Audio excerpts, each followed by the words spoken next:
Sa madalas na pagbiyahe at paggamit ng motor ay hindi maiwasang may masira at may kailangang palitang pyesa. Okay, the reason why na magpapalit na tayo ng ating rear suspension ay nagtagas na rin kasi ito. Sa pagpili ng mga ipapalit na suspension, hangad natin ang kalidad, abot kaya at bonus kung maporma pa.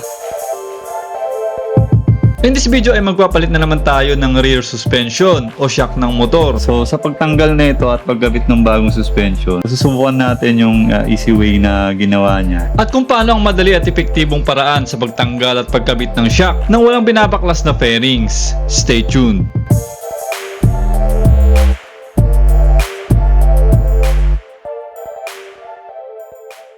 Yo, what is up mga paps? Welcome ulit to Papi's High Vlog. So in this video, magpapalit na naman tayo ng rear suspension ng ating motor na Honda Click 125 version 2. So sa mga nakapanood ng video upload ko, nung nagpalit ako ng aftermarket shock na Smoke Seismic Edition, after 1 year and 8 months na paggamit nito, mamaya sasabihin ko kung ano yung naging performance at naging experience ko sa paggamit ng rear suspension na Smoke Seismic Edition. Bali, ang bagong suspension na ipapalit natin ay ang TRC Extreme Edition. So fit ito sa Click, sa Honda Beat, Mio, Henyo, Fino, SkyDrive, tsaka yung mga Scoopy scooters. So TRC is made in Thailand at made in CNC materials. A budget-friendly suspension designed for comfy riding experience at designed for daily rides, especially sa mga delivery riders na kagaya ko na araw-araw bumabiyahe.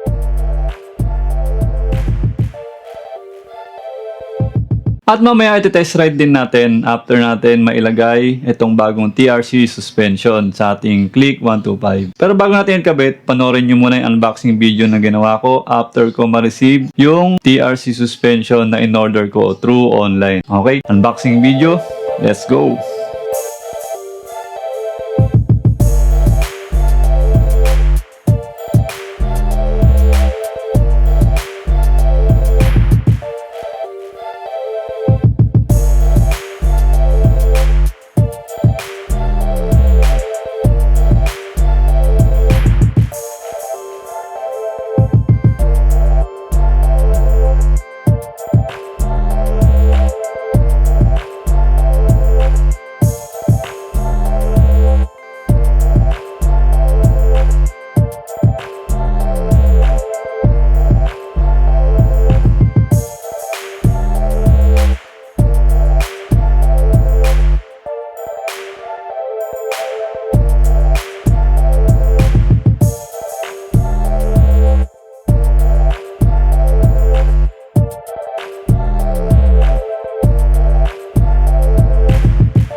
Okay, the reason why na magpapalit na tayo ng ating rear suspension ay nagtagas na rin kasi ito.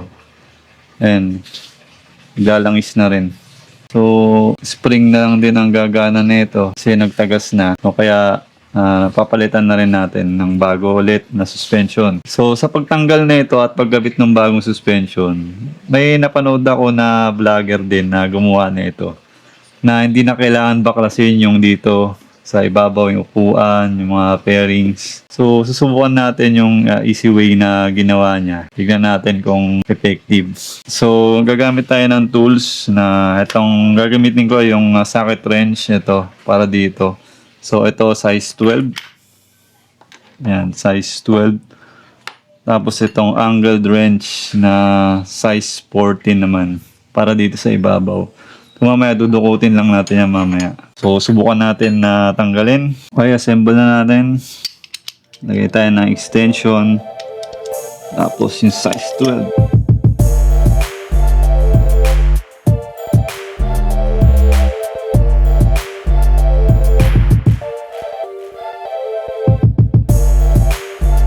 Ayan, natanggal na natin yung sa ibaba. Doon naman tayo sa itaas. Dukutin natin. Ang torse.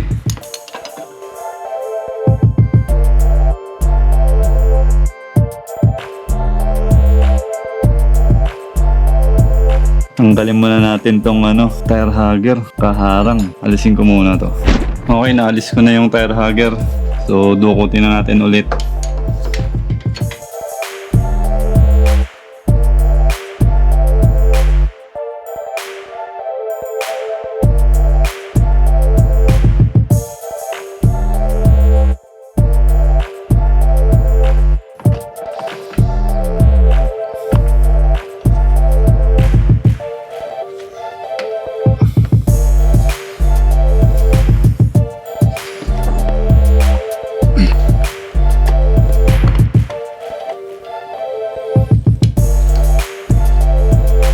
Yun na, lumuwag na.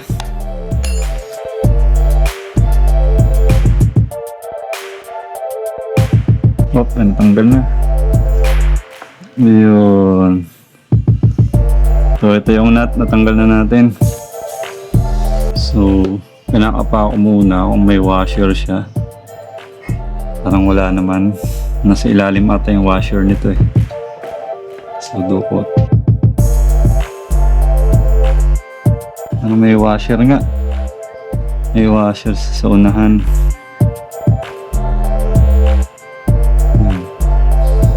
May washer sa unahan.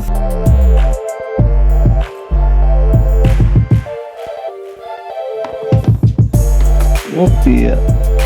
So yung natanggal natin, naiwan siguro yung dito, bushing. So ayan, ito. Oh, nasira na pala yung bushing niya. So ganito yan. Ang tanggal na rin pala. Iusak na oh.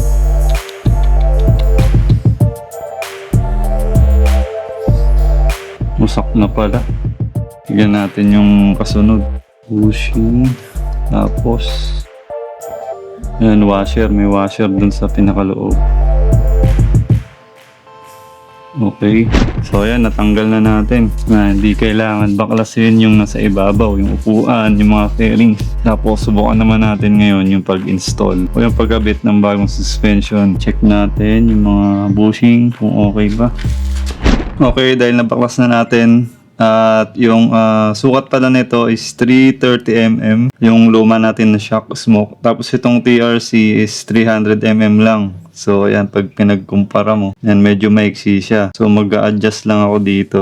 Tapos yung spring niya, syempre, mas maiksi ito. Itong 330 ay mas mahaba. So mag-a-adjust lang ako dito para umangat tong dito sa taas.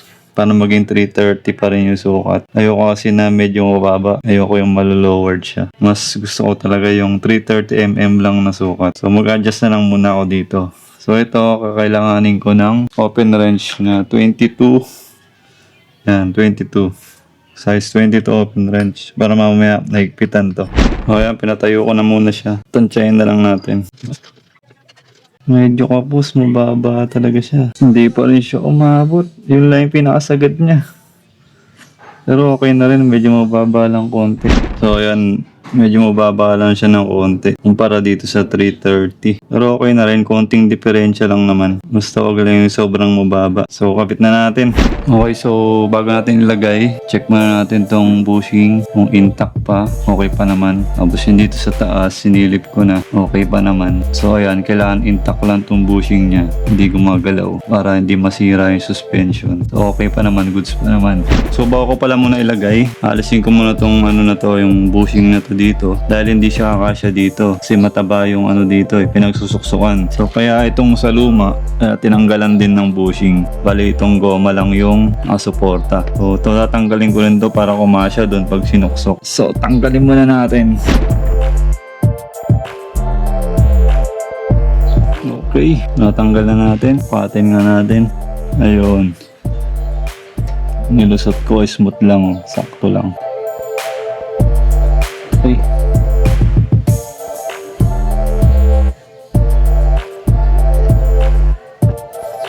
So, balik na ulit natin sa tamang sukat.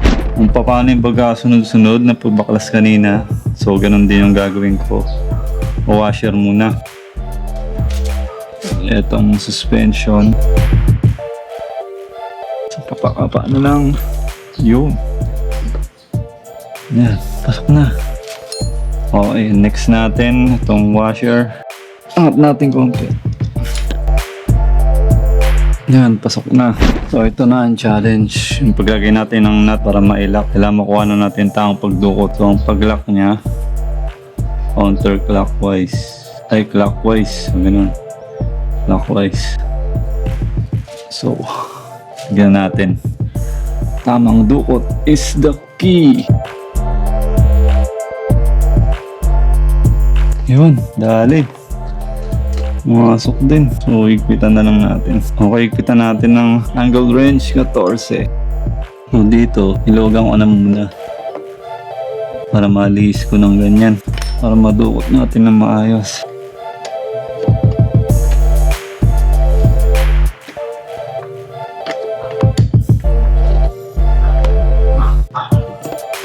Yan, okay na. Naigpit na. Okay, pagtapos naigpitan sa itaas, ito naman yung itatansya natin dito. So ito, hindi ko muna inigpitan ulit para nagagalaw ko pa rin siya. Para pagkabit muna dito, nakasentro. Sentro muna. Tsaka natin ilak to mamaya sa taas. Para hindi siya nakatabingi, ganun. Or kailangan nakasentro lang. Okay, tansya na natin. So lagay natin yung bolt. So yung thread niya nandito sa may kanan. Tsaka natin igpitan. Pag nasentro na, medyo napasok na sa butas.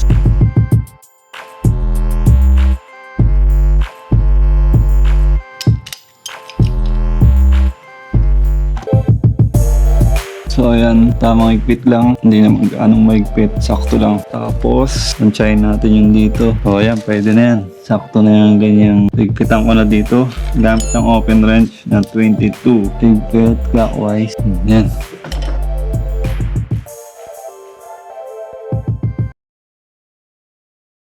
Alright, so ito nakabit na natin ang ating bagong TRC suspension sa ating motor. So ayan, ang TRC Extreme Edition ay may 4 na color variation. So merong ito all white, yung napili ko all white. White yung spring, white yung subtank. Meron namang all black. So all black siya, black yung spring, black yung subtank. So meron namang kulay na ganito, black yung subtank. Tapos white yung spring. Tapos meron pang isa, kabaliktaran naman. White yung subtank, black yung spring. So okay, test drive muna natin. Tapos sabihin ko mamaya kung ano yung first impression ng play niya. So tignan natin mamaya. Okay, test drive muna natin. Let's go!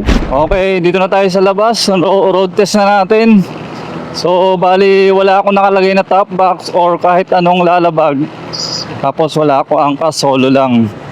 So, ang timbang ko ay 59 kilos. So, ayan. Medyo maganda naman din yung play. Mamaya malalaman natin doon banda sa mga dadaanan natin kasi may mga humps. Dadaan natin sa mga humps.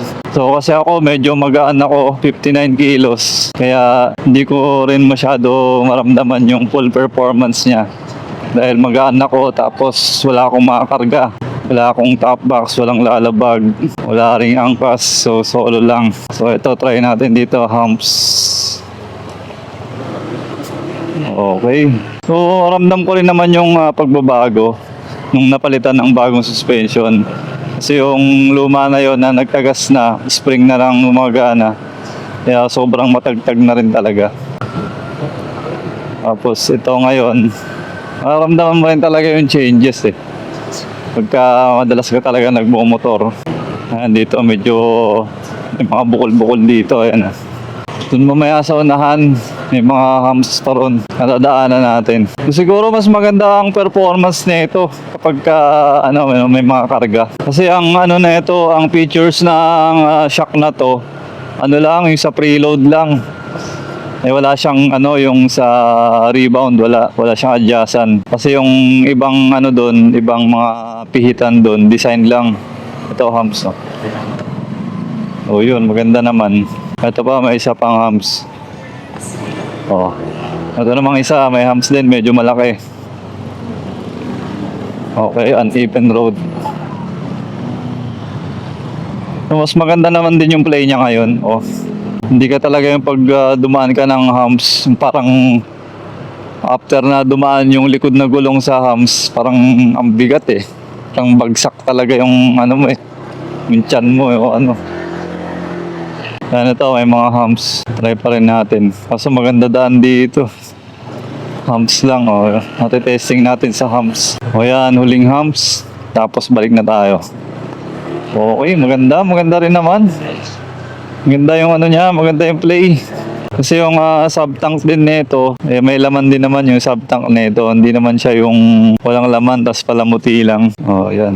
Ganda nga lang din daan dito. Mamaya hanap nga tayong rough road kung meron. Oh, ganda oh.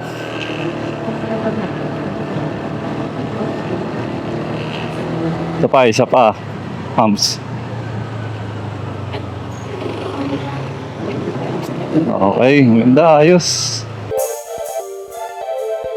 When it comes to the design ng TRC suspension na yun, ay maganda naman at nagustuhan ko rin talaga yung design niya. Tapos syempre yung combination na pinili ko talaga. Kasi yun talaga yung mga gusto kong kulay, black and combination ng white. So maganda naman, tapos yung ang iba lang doon, yung may mga adjustments siya na nakalagay. So ano lang yun, the design lang din yun. So walang walang purpose yun. So design lang. Tapos ang pinagtataka ko naman, yung sa preload niya. Sa preload niya, walang mga nakulma na butas na pwede mo siyang ma-adjust may ikot. Tapos dun sa box, walang kasamang adjuster na yung mahaba para pag tinusok mo dun sa preload na para ma-adjust mo, walang ganun. So, hinahanap ko. Hindi ko alam kung paano siya ma-adjust. Kasi may thread naman yung sa niya yung sa loob niya yung sa pinaka-tube, may may thread dun na pwede mo siyang mapihit pa. Pero, wala siyang dun sa sa adjustan, dun sa preload. So, ewan ko kung paano yun. So, para sa akin, okay lang din naman na wala yun. Kasi hindi ko naman na kailangan yun na i-adjust pa ko para patigasin yung spring. So, kasi magaan ako. Tapos pag pinatigas ko ba yun, makawala ng play, no? Pag sa mga lubak or humps, matagtag na, masakit na sa katawan. So sa akin, okay lang din naman kahit nawala na yun. Ang ganda rin naman yung play niya. Tapos when it comes to yung reservoir niya, yung sub-tank, so legit naman yun na may laman. Kasi pagka nag-purchase ka dun sa sa store nila through online, may sila doon, may video clip sila doon na yung sub-tank ay ginagrinder nila. So nagtagas. So ibig sabihin, may may reservoir yun, may laman yung sub-tank niya. Tapos yung dumating sa akin yung item, medyo nagtaka pa ako kasi 'di ba yung itsura ng box bahaba, tapos yung shock nakapahiga. So pag open ko, pagtingin ko dun sa sub-tank, medyo naglalangis ng konti. So nagtaka ako, nag-concern ako dun sa store nila kung ba't ganun. Tapos sabi sa akin, try ko daw punasan, pinunasan ko naman, nawala naman siya. Tapos hanggang sa kinabit ko ngayon, tapos na test drive ko na, tinignan ko yung buong ikot. So okay naman, wala namang lumalabas, wala namang leak. Pero ewan ko lang kung katagalan, baka may mag-leak o So I don't know kung anong issue doon. Ba't may langis na lumabas. Obserbahan ko na lang din pagkatagalan na paggamit ko ng TRC shock na to. Tapos balikan ko yung full performance nung luma kong shock, yung Seismic Smoke. Sa 20 months na gamit ko yun sa araw-araw na biyahe, karga ng mga bulky, long rides na may angkas. So okay naman ang performance niya. Mas maganda yung performance niya na loaded ako, yung may angkas or may may laman yung top box ko or lalabag, tapos medyo may kabigatan. Mas okay yung performance niya pag ganun yung timbang. Mas maganda yung play niya, halos di mo maramdaman yung pag may uneven load, konting bounce lang, pero maganda talaga. Pero yun nga lang, nagkaroon siya ng medyo questionable issue yung sa sub-tank niya. Kasi may gumawa ng video na binaklas yun, tapos dun sa ibabaw ng preload, dugtungan nung sub-tank. So walang butas na daanan ng possible daanan ng langis papunta sa sub-tank, pabalik dito sa sa tube. I don't think kung may laman yun or palamuti lang. Tapos may ibang nag-comment naman doon na yung ibang daw nila, ibang seismic smoke nila ay may laman daw. Hindi ko na rin siya binaklas, mahaba na rin yung oras. So yun, sa mga magtatanong kung magkano yung TRC suspension na nabili ko. So nabili ko siya through online, through Lazada or Shopee, ganun. So kung magkano yung presyo niya ay nasa 1.6. Yun, nasa 1.6 yung presyo ng Extreme Edition na yun na TRC. So kung gusto nyo umorder, nandyan, tignan nyo lang sa baba yung nakatag products or di kaya puntahan nyo yung description box below. So andon pagka-click nyo, kung gusto nyo umorder or gusto nyo makita yung description or ano pa, tignan nyo lang dyan sa baba sa description box below. Alright, kung naghahanap ka ng brake shoe at brake pad na maganda performance, makapit, walang ingay kahit na mabasa or maulan, so hindi siya maingay pagka nagpepreno ka. So panoorin mo lang tong next video na to at baka makatulong sa'yo kung anong preno yung ginagamit ko at subok ko na rin. So check mo na lang yung video na yan. Alright, so kung nakaabot naman dito, maraming salamat sa iyong panonood. Sa simpleng pag-like nyo ng video na to at pag-subscribe na ating channel ay malaking tulong na sa aming mga vlogger at content creator. So maraming salamat po mga paps sa inyong suporta. Okay, so hanggang dito lang muna ating video. So ride safe always mga papsi. See you in my next one. Bye-bye!